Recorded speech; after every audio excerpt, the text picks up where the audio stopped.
문재인식 부동산세, 결국 집값은 대폭발. 무슨 말일까요? 문재인 정부 때 부동산 정책을 실패한 게 공급에 대한 정책은 없고 수요만 억제하는 정책이 난무했거든요. 대체적으로 세금을 많이 올렸습니다. 예, 그랬더니 세금 올린 것만큼 집값이 올라야 된다면서 집값이 계속 올라갔어요. 그래서 미친 집값이 됐던 거거든요.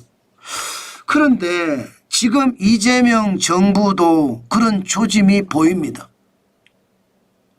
분명 대통령 선거 기간에는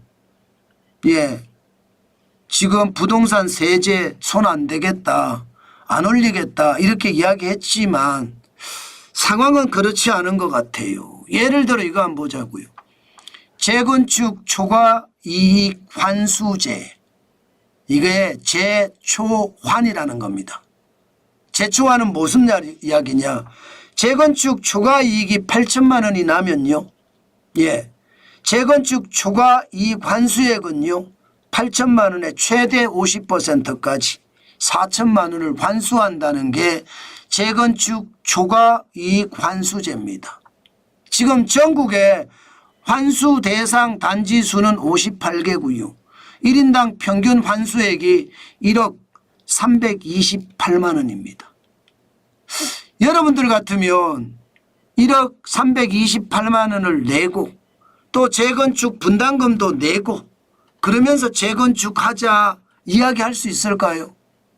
저는 불가능하다고 생각합니다. 불가능하다고 생각해요. 이게 재건축 분담금도 적게는 1억에서 많게는 수억까지 들어가잖아요. 그렇게까지 감안을 하면 지금 수억이 있어야지 재건축한다는 건데 잘못하면 재건축하다 집에서 쫓겨납니다.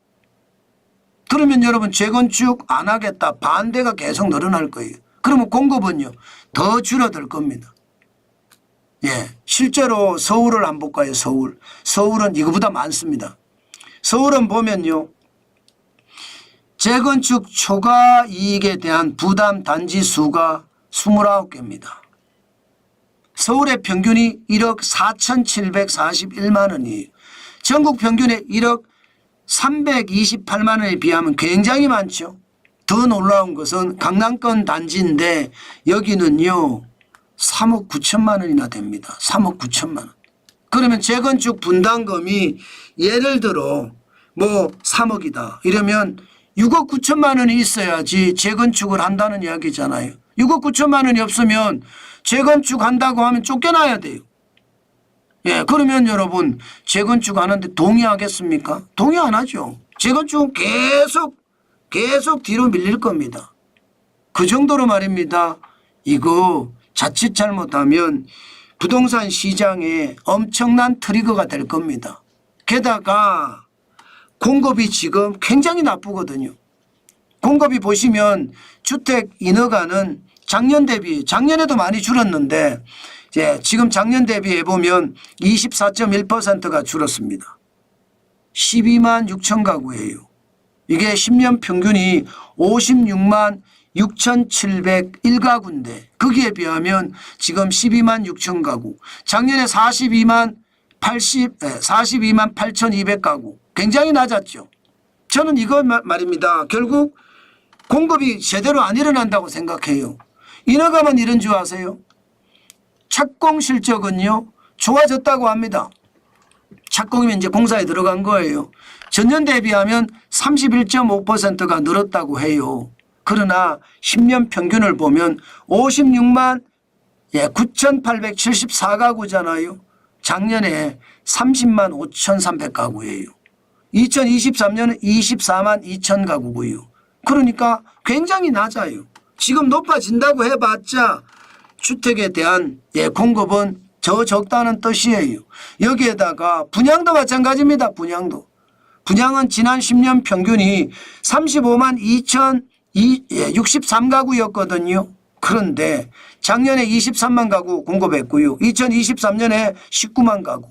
그리고 2024 22년에도 28만 7,600가구밖에 안 됩니다. 그런데 올해는 93.2%가 늘었어요. 9만 800가구로 굉장히 많이 늘었습니다. 그러나 10년 평균에 비하면 굉장히 낮습니다. 결국 말입니다. 안 그래도 공급이 적은데 여기에 재초환까지 손을 대면서 재건축 분양, 재건축에 대한 어떤 상황을 더 꼬이게 만들면 집값은요 폭발합니다. 저는 진짜 집값 폭발한다고 봐요. 이미 사실 폭발했어요. 2025년 6월 16일 현재 0.36%잖아요. 올라간 게. 2018년 9월 10일 0.45% 이후 7년 만에 최고치잖아요. 결국 말입니다. 이재명 정부가 어떻게 할지 더 두고 봐야 되지만 현재까지는요. 별다른 대책이 안 나오는 걸 보니까 결국 말입니다. 집값은 더 올라갈 가능성 저는 굉장히 높다고 봅니다. 제가 저녁에 말씀을 드렸어요. 예, 민주당이 집권을 하게 되면 집값은 굉장히 많이 올라간다. 제가 말씀을 드렸습니다. 제가 말씀드린 대로 그대로 된 거예요. 돈을 계속 푸니까 당연히 지금 더 힘들어질 거예요. 저는 그거 앞으로도 심각하게 갈 거다 이렇게 생각합니다. 여러분, 집값은요 시장 원리예요. 공급이 많으면 당연히 집값은 떨어져요. 수요가 줄면 당연히 집값은 떨어져요. 그러나 수요 억제보다가 공급 확대가 집값을 잡는 데는 가장 좋은 방법이에요. 문재인 정부 때 실패했던 게 수요 억제였잖아요. 윤석열 정부 때 그나마 집값이 안정됐던 것은 공급 확대였습니다. 이재명 정부가 어떤 카드를 선택할까요? 지금까지는 공급 확대라고 이야기했습니다. 그러나 그 말을 어찌 믿습니까? 아직까지 아무 대책도 안 나오는데 게다가 대통령이 범죄자에다가 거짓말장이잖아요. 그런 걸 생각하면 그 사람 말을 어디까지 믿을지 우리는 아무도 모릅니다. 그렇기 때문에 집값에 대한 충격은 앞으로도 더 커지지 않겠느냐 저는 그런 생각해 봅니다.